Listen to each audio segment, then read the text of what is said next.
Juzi melirik Wang Dong di sebelah Huo Yuhao dan mengangguk. Selama kamu baik-baik saja. Kamu harus makan saat makanan panas, itu tidak baik ketika mendingin. Sudah larut, aku akan berkunjung lagi besok. Para petinggi militer ingin mengucapkan terima kasih secara pribadi, tetapi aku mempertimbangkan identitas kamu dan menolaknya untuk kamu. Ini menghindari masalah yang tidak perlu dengan cara ini.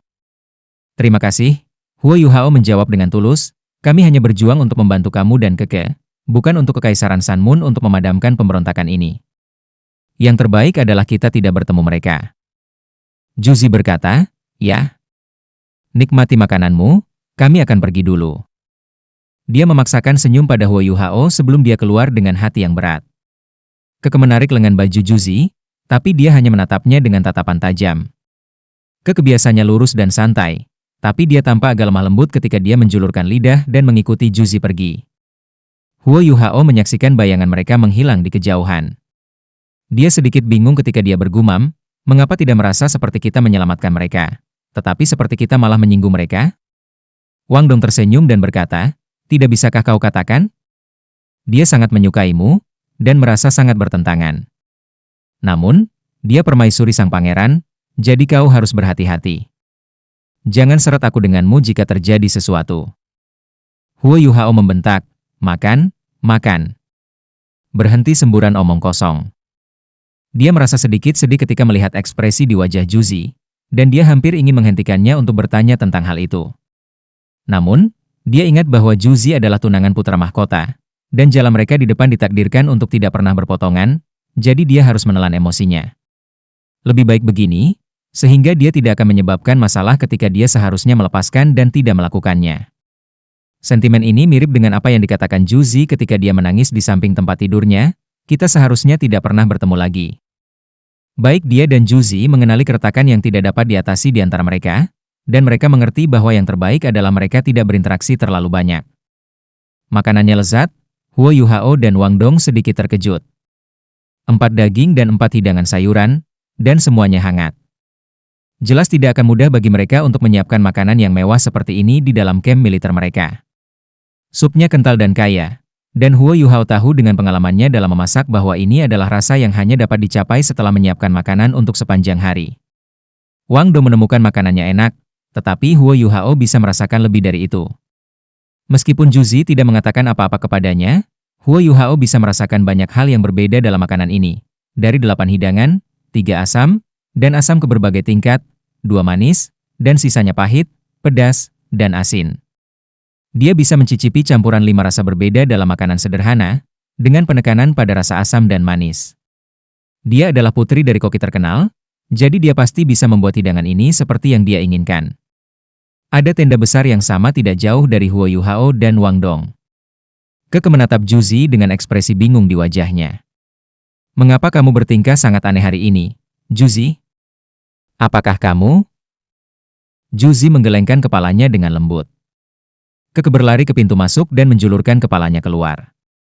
Dia memastikan bahwa tidak ada orang di dekatnya sebelum dia kembali ke samping Juzi dan berbisik, apakah kamu benar-benar jatuh cinta pada Huo Yuhao? Juzi meliriknya, tapi dia masih tidak mengatakan apa-apa. Namun, Keke tahu jawaban dari sorot mata Juzi. Karena kamu menyukainya, mengapa kamu pergi saat itu? Kenapa kamu harus setuju untuk menikahi pangeran? Juzi menjawab dengan jelas, kamu tidak mengerti. Ada beberapa hal yang tidak dapat aku putuskan, hidup aku telah berubah secara drastis sejak orang tua aku meninggal. Emosi seperti ini seharusnya tidak muncul dalam diriku. Keke memelototinya dan berkata, lalu mengapa kamu bekerja begitu keras untuk membuat makanannya? Juzi berkata, aku hanya berusaha membalasnya karena menyelamatkan hidupku.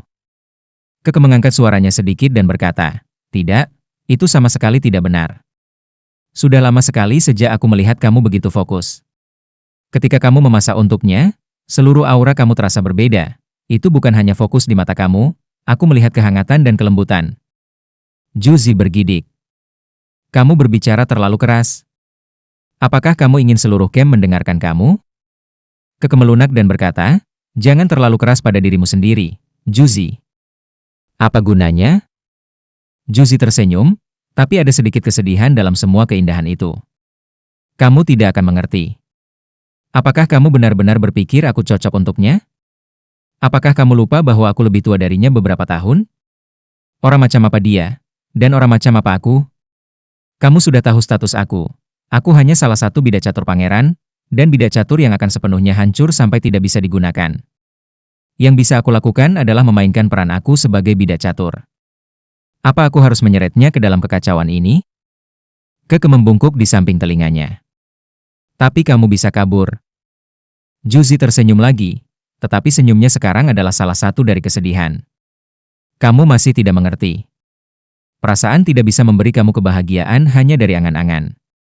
Mungkin dia memiliki perasaan yang baik tentang aku, tetapi aku dapat mengatakan bahwa ada orang lain di hatinya. Itu bukan sesuatu yang bisa aku paksa sendiri, dan itulah inti masalahnya. Bahkan jika aku bersedia memberikan segalanya untuk mereka, mereka harus menerima aku juga. Selanjutnya, bagaimana aku bisa melakukan itu? Aku akan membalas dendam atas kematian orang tua aku. Ketika mereka meninggal hari itu, aku bersumpah bahwa balas dendam akan menjadi satu-satunya hal yang memotivasi aku untuk hidup selama sisa hidup aku. Keke terdiam beberapa saat, lalu berkata, kamu terlalu ekstrim. Selain itu, bagaimana kamu tahu ia memiliki orang lain? Apakah dia memberitahumu itu? Juzi menggelengkan kepalanya dan berkata, dia tidak harus memberitahuku, aku hanya tahu. Kamu tidak perlu peduli tentang ini lagi, aku tidak ingin melihatnya lagi. Suruh mereka pergi ketika mereka pulih dari cedera. Sudah terlambat, kamu harus pergi dan istirahat. Juzi, Keke hendak melanjutkan. Itu perintah. Juzi berkata dengan tegas, pergi dan istirahatlah. Keke menghela nafas. Dia bisa melihat dengan jelas bahwa mata Juzi dipenuhi dengan air mata, tetapi dia tidak mengatakan apa-apa lagi. Sebaliknya dia datang ke Juzi dan memeluknya dengan lembut sebelum dia berbalik dan pergi. Hanya ketika Keke pergi, air mata mengalir di mata Juzi menetes seperti mutiara yang dipotong dari kalung. Mereka menyelipkan pipinya yang lembut dan lembut. Jadi, beginilah rasanya benar-benar mencintai seseorang. Mengapa? Mengapa kamu harus datang ke dalam hidup aku? Aku lebih baik mati di tangan Zhao yang daripada melihat kamu lagi. Apakah kamu tahu itu? Juzi berteriak di dalam. Meskipun dia tahu betul bahwa ini bertentangan dengan minatnya, dia masih mengulangi berbagai pengalaman yang dia miliki ketika mereka masih bersama dalam pikirannya. Dia bisa dengan jelas mengingat tekad di mata Wang Dong ketika dia menjawab pertanyaannya. Meskipun itu hanya anggukan berat, itu benar-benar terputus bahwa satu untai terakhir harapan dan keinginan bahwa dia begitu keras dalam penolakan tetapi selalu ada di sana dari awal hingga akhir. Malam berlalu tanpa bicara. Di pagi hari, ketika matahari pertama kali mengintip dari cakrawala timur, Huo Yuhao dan Wang Dong berdiri di luar tenda mereka. Mereka menghadap ke timur ketika mereka menghirup dan menghembuskan energi ungu fajar. Mata setan ungu mengandalkan akumulasi yang konsisten. Huo Yuhao mengungkapkan karakteristik terkuat tubuhnya. Lebih dari satu malam kultivasi, energi kehidupan yang berkembang di tubuhnya telah menyebabkan luka di punggungnya berkerut. Dia berada dalam keadaan linglung selama sehari dan semalam dari ketika dia terluka sebelum dia bangun, dan itu berarti bahwa hanya 2 hari telah berlalu. Kemampuan regeneratifnya hanya bisa disebut belum pernah terjadi sebelumnya. Sangat luar biasa, dan tidak pernah dapat diduplikasi. Energi ungu menghilang ketika Wang Dong bertanya, Yuhao, aku tidak terlalu nyaman di sini. Kita pada akhirnya berada di wilayah orang lain. Bisakah kamu berjalan? Huo Yuhao berkata, bukan ide yang baik untuk tetap di sini lama, karena aku tidak mau berinteraksi dengan militer Kekaisaran Sanmun juga. Aku akan baik-baik saja. Sangat disayangkan alat jiwa tipe terbang aku rusak. Jika tidak, mengaktifkan dan mengendalikannya tidak akan menjadi masalah. Wang Dong bertanya, kapan kita pergi? Huo Yuhao menjawab, aku akan mengucapkan selamat tinggal pada Juzi dan Keke setelah sarapan, dan kemudian kita akan pergi. Wang Dong mengamati wajah Huo Yuhao dengan sungguh-sungguh. Dia bisa mengatakan bahwa tidak ada pandangan paksa di mata Huo Yuhao sama sekali, dan senyum di wajahnya menjadi lebih lebar saat dia berkata, baiklah.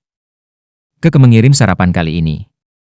Itu jauh lebih sederhana dibandingkan dengan pesta malam sebelumnya, yang terdiri dari roti kukus, sayuran asin, bubur, dan daging asin. Makanannya sederhana, tapi cukup. Kami hanya memiliki barang-barang ini yang tersisa di camp. Keke berkata sedikit meminta maaf. Huo Yuhao tertawa. Kami bukan rakyat jelata yang istimewa yang terbiasa hidup seperti bangsawan. Perut penuh sudah cukup bagi kita. Ketika aku masih muda, aku bahkan tidak dapat menemukan roti untuk mengisi perut aku kadang-kadang.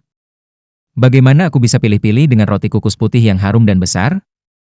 Dia mulai mengunyah roti kukus yang hampir seukuran telapak tangannya saat dia berbicara. Energi kehidupan yang tangguh adalah satu hal, tetapi energi kehidupan juga perlu diisi ulang, dan makanan adalah pilihan optimal untuk itu. Wang Dong memiliki banyak tingkah laku makan yang lebih lembut dibandingkan dengan Huo Yuhao. Dia mendorong lebih banyak makanan di depan Huo Yuhao, membentangkan roti kukus, dan memasukkan daging yang sudah diasinkan ke dalam sebelum dia makan. Keke duduk di satu sisi. Dia tampaknya sudah makan sarapan, jadi dia tidak menyentuh makanan sama sekali, tetapi Keke juga tidak pergi. Huo Yuhao dan Wang Dong dengan cepat melahap makanan itu. Aku kenyang sekarang. Keke, apakah Juzi gratis? Luka aku jauh lebih baik sekarang, dan kami memiliki beberapa hal untuk dilakukan. Aku ingin mengucapkan selamat tinggal padanya. Keke mengerutkan kening dan berkata, tidak perlu untuk itu, Yuhao. Dia sangat sibuk. Huo Yuhao tertegun beberapa saat, lalu berkata, dia bahkan tidak punya waktu untuk berpisah. Mata Keke tampak meminta maaf ketika dia berdiri dan berkata, ikut aku, Yuhao. Ada sesuatu yang ingin kukatakan kepadamu. Huo Yuhao berkata, Wang Dong adalah sahabatku. Tidak ada yang tidak bisa kamu katakan di depannya. Keke merendahkan suaranya dan berkata, tidak, ini adalah sesuatu yang hanya harus kamu dengar. Huo Yuhao melirik Wang Dong, dan Wang Dong berkata dengan tenang, tidak apa-apa, silakan. Setiap orang memiliki rahasia masing-masing, dan aku tidak ingin mengetahuinya. Huo Yuhao berdiri dan mengikuti Keke di luar. Keke tidak melambat setelah keluar dari tenda, dan dia berjalan 10 meter dari kamp militer sebelum dia berhenti. Apa yang salah? Apakah Juzi dalam masalah? Huo Yuhao bertanya. Keke menggelengkan kepalanya dan berkata, maaf, Yuhao. Kamu menyelamatkan hidup kami, dan kami harus membalas kamu dengan cara yang sama. Tapi emosi Juzi tidak stabil, jadi dia ingin aku menyampaikan rasa terima kasihnya, dan dia telah meminta agar aku mengantar kalian berdua keluar ketika kamu ingin pergi. Dia tidak ingin melihatmu lagi. Baik. Huo Yuhao sudah mengerti sentimen ini. Dia menghela nafas dalam dan berkata, baiklah, kalau begitu. Bisakah kamu membantu aku menyampaikan pesan kepadanya juga? Katakan padanya untuk menjaga dirinya sendiri. Itu dia? Ada pandangan aneh di mata Keke saat dia menatapnya. Huo Yuhao memaksa tertawa dan berkata, apalagi yang bisa ada? Keke menurunkan suaranya dan berkata, apakah kamu tidak tahu bagaimana perasaan Juzi tentang kamu? Aku tidak percaya itu. Huo Yuhao bergetar. Maaf, aku tidak mengerti apa yang ingin kau katakan. Mata Keke dipenuhi dengan ketidaksenangan. Kenapa kalian berdua bersikap seperti itu? Tidak harus seperti ini. Huo Yuhao menghela nafas dan berkata, Keke, kamu harus mengerti tidak ada yang bisa memutuskan nasib orang lain. Nasib semua orang ada di tangan mereka sendiri. Aku hanya melihat jalan yang Juzi pilih dengan lebih jelas setelah bertemu kalian lagi. Kami berdua ditakdirkan untuk menjadi dua garis paralel. Keke bertanya, Juzi berkata kamu menyukai orang lain. Benarkah itu? Huo Yuhao tertegun sejenak. Aku suka orang lain? Gambar Dewi Cahaya muncul di benaknya, dan dia berhenti sebelum menjawab, kamu bisa mengatakan itu, kurasa. Air mata tampak mengalir di mata Keke. Kehidupan Juzi sangat sulit, Yuhao. Aku benar-benar ingin membantunya. Huo Yuhao berkata, maaf, Keke. Ada beberapa hal yang tidak bisa kamu bantu walaupun kamu mau. Juzi telah membuat keputusan, dan tidak ada yang bisa membantunya. Selain itu, perasaan tidak dapat dipaksakan, aku akui bahwa aku menyukainya, tetapi hanya itu. Ditambah, dia sekarang adalah tunangan Pangeran Kekaisaran Sanmun. Keke menjadi diam. Dia merasa seolah-olah dia telah matang banyak dalam sekejap ini, dan dia bisa merasakan kesal dalam kata-kata Huo Yuhao. Apakah kamu tahu bahwa Juzi bergabung dengan militer pada hari kalian berdua berpisah? Dia mengandalkan statusnya sebagai insinyur jiwa untuk mencapai tempatnya saat ini. Dia tidak bergantung pada pengaruh dan kekuatan Pangeran Mahkota. Dia membuat caranya sendiri, dan secara konsisten mengumpulkan prestasi yang patut dicontoh. Dia sangat berbakat dalam strategi dan taktik pertempuran, dan saat ini dia adalah perwira staf nomor 1 Resimen Insinyur Jiwa sekaligus pemimpin tim. Dia mungkin akan menerima promosi setelah kemenangan ini. Dia seorang jenderal di medan perang dengan perencanaan dan perhitungan yang sempurna, dan situasi mengerikan yang kami alami adalah karena adanya mata-mata di dalam camp kami. Namun, aku dapat mengatakan bahwa dia tidak bahagia sama sekali. Dia dicadangkan, dan dia menyembunyikan ketidakbahagiaannya dengan baik, tapi aku tahu. Aku hanya menemukan latar belakang Juzi setelah bergabung dengan militer. Adalah putra mahkota yang menyelamatkannya saat itu, dan juga putra mahkota yang mengirimnya ke Akademi Teknik Sun Moon Imperial Soul Engineering. Masa depannya suram. Huo Yuhao menatap mata Keke dan bertanya, "Apa yang kamu ingin aku lakukan?" Keke menggelengkan kepalanya dengan kosong dan berkata, "Aku juga tidak tahu, yang ingin aku lakukan hanyalah memberitahumu segalanya tentang dia. Berjanjilah padaku, Yuhao, jika kalian bertemu lagi di masa depan, dan dia membutuhkan, tolong bantu dia." Huo Yuhao mengangguk dengan lembut dan berkata, "Kamu gadis yang baik dan perhatian, Keke. Juzi beruntung memiliki teman seperti kamu.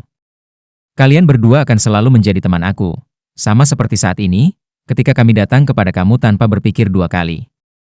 Ketika kalian dalam bahaya atau masalah, aku pasti akan membantu kamu jika aku ada. Namun, aku ingin kamu menyampaikan pesan kepada Juzi, Kekaisaran Sun Moon ambisius, dan dia juga telah dibutakan oleh pembalasan dendam dan kebencian. Aku tidak berharap hari yang akan datang ketika kita bertemu di medan perang. Jika dia mau, Tang Sekte akan selalu terbuka untuknya. Bahkan putra mahkota Kekaisaran Sun Moon tidak bisa mencapai atau mengancamnya di dalam kota Shrek." Mata Keke berbinar saat dia mengangguk ringan. Dia tahu bahwa jawaban Huo Yuhao sudah sangat memuaskan. "Terima kasih, Yuhao. Aku akan menyampaikan pesan kamu kepadanya." Satu-satunya hal adalah bahwa sikap keras kepala dan keras kepalanya telah mengakar jauh di dalam dirinya, dan aku hanya bisa perlahan-lahan memengaruhinya dari samping. Huo Yuhao tersenyum. "Sekte Tang akan selalu menyambutmu juga. Jika kalian mau menyerahkan segalanya dan bergabung dengan kami, aku juga bisa memasak untukmu. Aku bisa membuat semua makanan lezat yang kalian sukai untuk dimakan." "Baik." Keke menjawab dengan sungguh-sungguh saat dia menelan terlepas dari dirinya sendiri. Dia terlalu banyak berpikir sepanjang pagi, dan belum makan sarapan. Keke mengirim Huo Yuhao dan Wang Dong keluar dari camp dengan hati-hati, dan menghindari menarik perhatian siapapun. Jika bukan karena status Juzi sebagai tunangan putra mahkota. Militer akan mencoba segalanya untuk menjaga Huo Yuhao dan Wang Dong berapapun biayanya setelah penampilan kemampuan mereka yang tangguh di depan semua orang. Tuan jiwa yang kuat seperti itu akan menjadi kekuatan yang tak terhentikan di medan perang jika mereka bergabung dengan tentara. Mereka cukup kuat untuk membunuh sage jiwa yang perkasa seberapa luar biasanya itu? Juzi tidak melaporkan identitas Huo Yuhao dan Wang Dong sebagai siswa dari Akademi Shrek, dan dia hanya mengatakan bahwa mereka adalah teman sekelasnya dari Akademi Teknik Kekaisaran Sun Moon Imperial. Dia adalah permaisuri putra mahkota, jadi dia menahan semua orang, dan tidak membiarkan mereka mengganggu Huo Yuhao dan Wang Dong. Sepasang mata cantik menatap jauh ke cakrawala dari menara observatorium yang tingginya hampir 30 meter dan menyaksikan dua sosok berjalan keluar dari camp dan perlahan-lahan menghilang ke kejauhan. Penglihatannya kabur saat air mata menetes dari matanya, dan bibir merahnya bergerak-gerak ketika dia berkata, "Hati-hati." Dia tidak membuat suara nyata sama sekali. Huo Yuhao dan Wang Dong tidak bergegas setelah meninggalkan camp militer. Bagaimanapun, luka di punggung Huo Yuhao belum sepenuhnya pulih, dan mereka takut merobeknya lagi. Namun, dia punya ide lain, dia menempelkan pendorong jiwa ke kakinya dan meluncur ke depan, sementara Wang Dong mengikuti di sisinya, sehingga kecepatan gerakan mereka tidak begitu lambat. Mereka telah meminta peta dari Keke sebelum mereka pergi. Mereka tidak akan tersesat lagi, dan mereka berjalan ke timur saat mereka langsung menuju perbatasan timur Kekaisaran Sun Moon, yang terhubung dengan Kekaisaran Jiwa Surgawi. Tidak bisa menggunakan alat jiwa tipe terbang pada akhirnya lebih merepotkan. Mereka bepergian selama sehari, tetapi menyadari bahwa gerakan mereka terlalu lambat. Mereka memutuskan untuk menemukan tempat untuk beristirahat, sementara Huo Yuhao menggunakan bahan yang ia bawa bersamanya untuk menempa alat jiwa lainnya. Butuh 2 hari baginya untuk menciptakan alat jiwa lain yang identik dengan yang sebelumnya, dan Huo Yuhao pulih dari cedera sepenuhnya pada saat itu. Mereka kembali ke jalan mereka, dan mereka akhirnya bisa terbang menembus langit. Kecepatan mereka sangat meningkat ketika mereka dengan cepat meroket melintasi perbatasan dan memasuki wilayah Kekaisaran Jiwa Surgawi. Wang Dong menjadi navigator begitu mereka memasuki Kekaisaran Jiwa Surgawi. Mereka terbang jauh ke Kekaisaran Jiwa Surgawi dengan bantuan peta, dan sepertinya tujuan mereka adalah ibu kota Kekaisaran Jiwa Surgawi, Heaven Dou City. "Wang Dong, apakah rumahmu benar-benar di dalam Heaven Dou City?" Huo Yuhao bertanya dengan rasa ingin tahu. Wang Dong bersandar di pohon untuk beristirahat setelah makan daging panggang yang dibuat Huo Yuhao ketika mereka berhenti untuk beristirahat. Wang Dong menggelengkan kepalanya dan terkekeh. Sudah aku katakan sebelumnya, rumah aku tersembunyi di suatu tempat jauh di dalam awan. Di mana awan di surga Dou City? Kamu akan tahu jika kamu hanya mengikuti aku. Namun, rumah aku memang tidak jauh dari kota Heaven Dou. Huo Yuhao berkata, ini pertama kalinya aku mengunjungi rumah kamu. Apakah aku harus membeli sesuatu untuk keluarga kamu?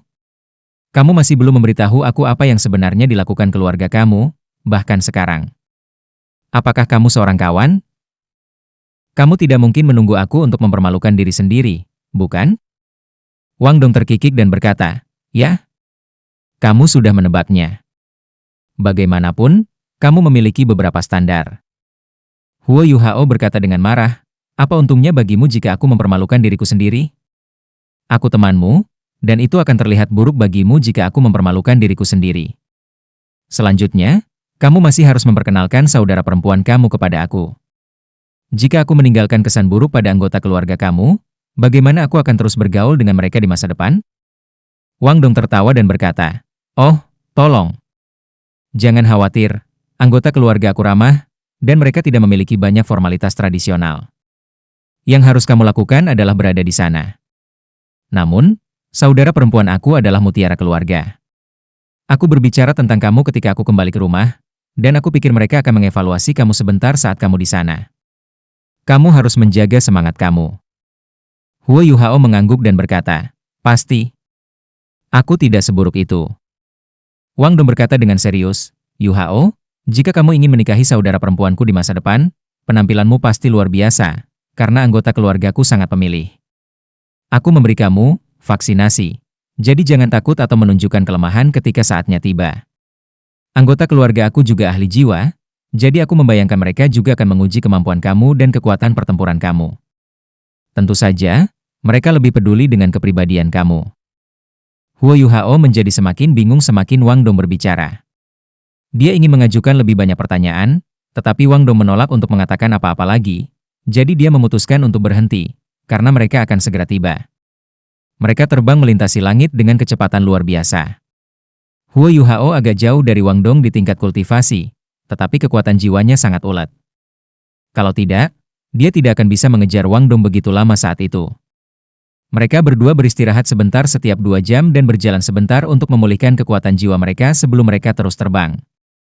Mereka diajari pelajaran yang menyakitkan ketika mereka bertemu Juzi. Jadi mereka mempertahankan kekuatan jiwa mereka di 70% saat mereka terbang sehingga mereka akan memiliki cukup untuk menghadapi keadaan yang tidak terduga. Seperti yang dikatakan Wang Dong, rumahnya ada di dalam Kekaisaran Jiwa Surgawi, dan tidak jauh dari ibu kota Kekaisaran Jiwa Surgawi, kota Surga Dou. Sebuah gunung besar muncul di kejauhan. Puncak ini megah, dan topografi gunung tampak curam dan berbahaya. Dari kejauhan, gunung itu tampaknya memiliki 3 sisi yang membentang ke atas secara vertikal, seolah-olah mereka telah diukir oleh pisau. Hanya satu sisi yang relatif lebih rata, tetapi itu hanya relatif terhadap 3 sisi lainnya. Orang normal akan mengalami kesulitan mendaki gunung ini. Hanya lereng yang relatif lebih lembut memiliki lapisan vegetasi yang tumbuh di sepanjang permukaannya. Gunung-gunung di sekitarnya berkelok-kelok di sekitar puncak curam yang curam ini. Namun, bahkan gunung tertinggi di sekitarnya hanya mencapai setengah dari puncak raja ini. Lautan awan melayang di atas pegunungan, tetapi seorang penonton hanya bisa melihat bagian dari puncak ini yang berada di bawah lautan awan. Orang harus naik di atas awan untuk melihat apa yang ada di atas. Kita pasti ada di sini. Benar-benar tersembunyi di suatu tempat di awan. Huo Yuhao berseru kagum. Tidak sulit baginya untuk menebak bahwa mereka mendekati rumah Wang Dong dengan pemandangan yang spektakuler seperti ini. Namun, ada apa dengan keluarga ini? Mereka benar-benar membangun rumah mereka di puncak yang curam seperti ini. Ini adalah pertama kalinya Huo Yuhao menemukan sesuatu yang luar biasa seperti ini. Selanjutnya, rumah Wang Dong juga ada di sana. Wang Dong terkikik dan berkata, Bingo. Ayo terbang. Apakah kamu pikir alat jiwa tipe terbang kamu bisa sejauh itu? Huo Yuhao berkata, aku pikir itu tidak akan menjadi masalah. Satu-satunya hal adalah bahwa kita akan mengkonsumsi lebih banyak dan lebih banyak kekuatan jiwa semakin tinggi kita pergi. Mengapa kita tidak terbang ke pinggang gunung, lalu memanjat? Akan lebih aman seperti itu. Wang Dong mengangguk dan berkata, "Baiklah, ayo pergi. Waktunya pulang." Dia meneriakkan 4 kata terakhir dengan penuh semangat. Mereka melepaskan kekuatan jiwa mereka dan melonjak langsung menuju puncak terjal di pegunungan. Jaraknya sangat sulit untuk diukur. Tampaknya dari kejauhan mereka cukup dekat, tetapi mereka butuh 15 menit hanya untuk mencapainya. Huo Yuhao bisa merasakan tekanan besar dari puncak yang menjulang menjadi lebih kuat saat mereka semakin dekat. Keagungannya dan tingginya itu membuatnya tampak seperti pilar langit yang menghubungkan langit dengan bumi. Mereka tiba di lereng yang mulus, dan Huo Yuhao dan Wang Dong menarik alat jiwa tipe terbang di punggung mereka. Huo Yuhao melihat sekeliling, merasa seolah-olah awan berada tepat di atas kepalanya, dan dia bisa menyentuh mereka jika dia mengulurkan tangan. Bahkan tempat ini mungkin 2000 meter di atas permukaan laut, dan dia masih tidak tahu seberapa tinggi puncak ini sebenarnya di atas lautan awan. Dia tidak sabar untuk mencapai puncak dan melihat ke bawah ke semua gunung kecil di bawahnya. Huo Yuhao merasakan kegembiraan yang meningkat di dalam hatinya, dan tidak bisa menahan melolong ke langit. Raungan ini bergema melalui awan, dan bahkan menyebabkan kabut di sekitarnya bergetar dan menghilang. Mata Huo Yuhao tanpa disadari berubah menjadi keemasan saat dia menatap awan yang bergeser, dan dia duduk tanpa sadar. Dia tampaknya menangkap sesuatu pada saat ini, dan laut rohaninya sedikit terstimulasi. Laut itu mulai meniru lautan awan yang melayang-layang di sekitarnya. Lautan spiritual yang tak terbatas juga bisa menjadi lautan awan.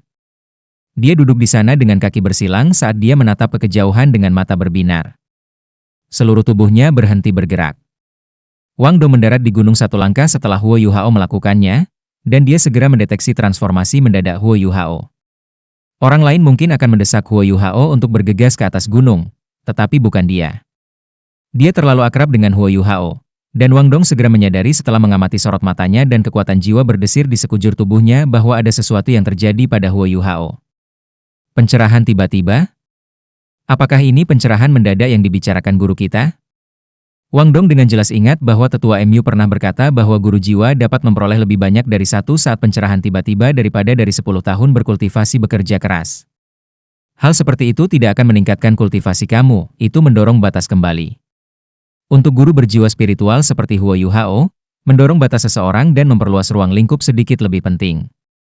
Kenapa dia bisa menggunakan Saverness Descent untuk menekan Ji Juan? Karena keturunan Savern berada di ranah yang jauh lebih tinggi daripada mantra pedang Ji Juan yang diciptakan sendiri. Huo Yuhao memiliki guru yang hebat, tetapi tetua MU tidak membimbingnya sesuai dengan jalannya sendiri. Sebaliknya, dia telah membantu Huo Yuhao mencari jalan yang paling cocok untuknya. Dan pada saat ini, dia mengalami pencerahan yang tiba-tiba. Wang Dong sedikit jengkel, tapi dia lebih dari senang untuknya. Dia tidak akan mengambil risiko mengganggu atau mengganggu Huo Yuhao di saat seperti ini, karena orang tidak akan pernah tahu kapan pencerahan tiba-tiba berikutnya akan datang jika dia melewatkan kesempatan ini. Sayap Dewi kupu-kupu radian terbuka, dan Wang Dong berbalik sebelum dia mengepakkan sayapnya dan terbang melalui lapisan awan. Dia berbalik sekitar beberapa saat, duduk di samping Huo Yuhao, dan mengikuti tatapannya, menatap jauh ke lautan awan. Setelah beberapa saat, sosok abu-abu muncul tanpa suara dari dalam awan, dan mereka membentuk lingkaran di sekitar Huo Yuhao di kejauhan ketika Wang Dong memberi isyarat kepada mereka. Setiap dari mereka tampak bersemangat, dan berusia antara 25 hingga 35 tahun. Semua mata mereka berbinar, dan lebih dari 20 dari mereka dengan cepat membentuk formasi yang ketat dan teratur. Wang Dong berbisik, tetap di sini untuk melindunginya. Jangan biarkan siapapun atau apapun mengganggunya. Apakah kamu mengerti?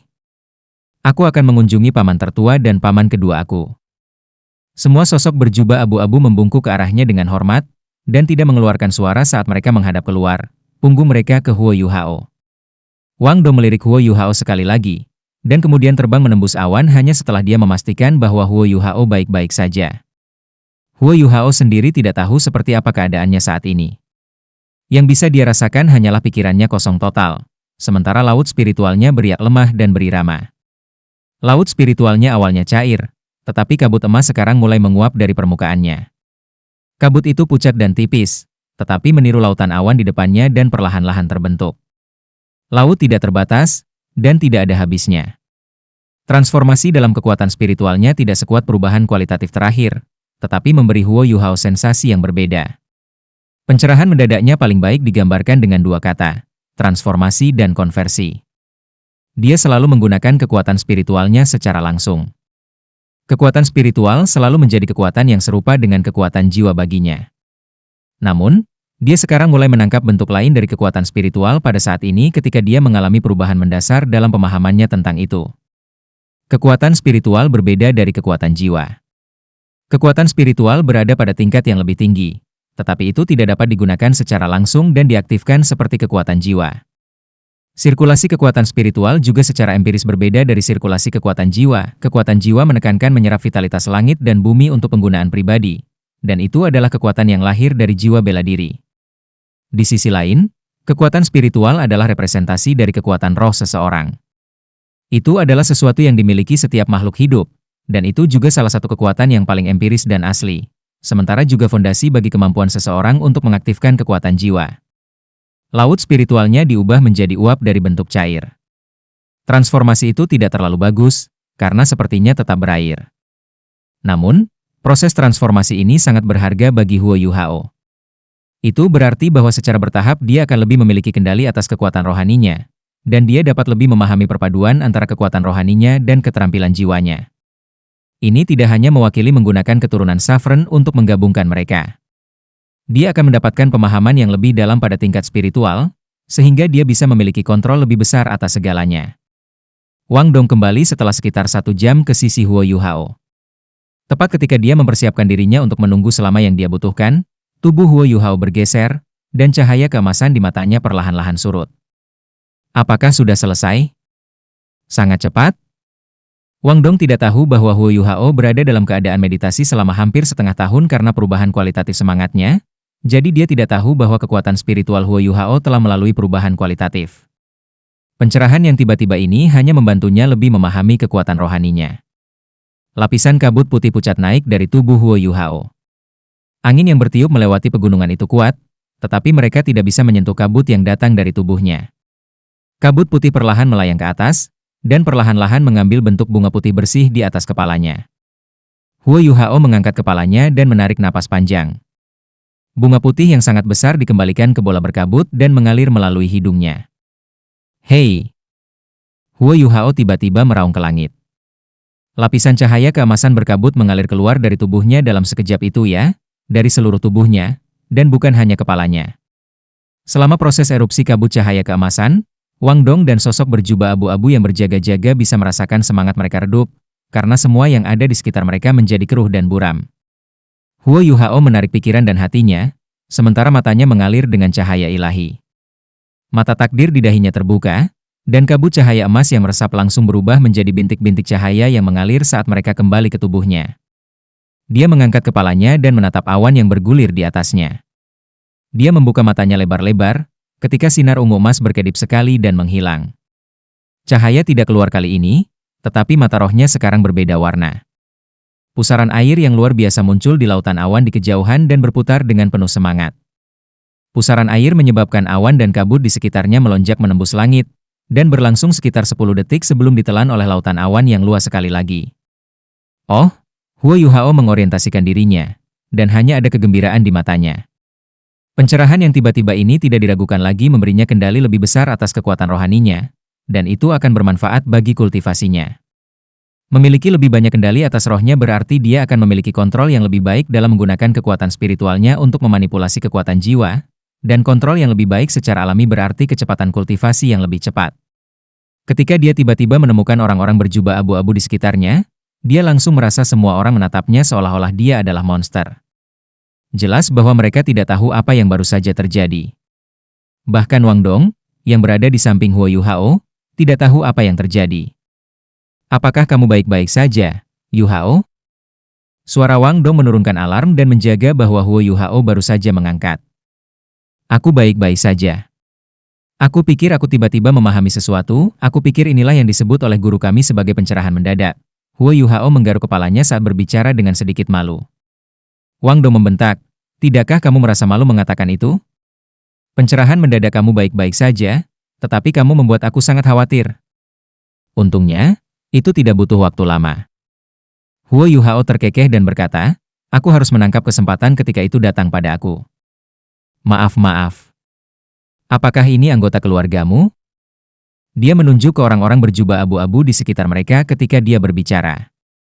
Wang Dong mengangguk dan berkata, "Ya." Dia berbalik ke arah orang-orang berjubah abu-abu dan berkata, "Terima kasih, semuanya. Kamu bisa kembali sekarang." Iya. Orang-orang berjubah abu-abu akhirnya berbicara, suara mereka teratur dan seragam. Tidak ada yang mengajukan pertanyaan, dan jelas bahwa mereka sangat menghormati Wang Dong. Mereka melompat ke langit dan menghilang di antara awan.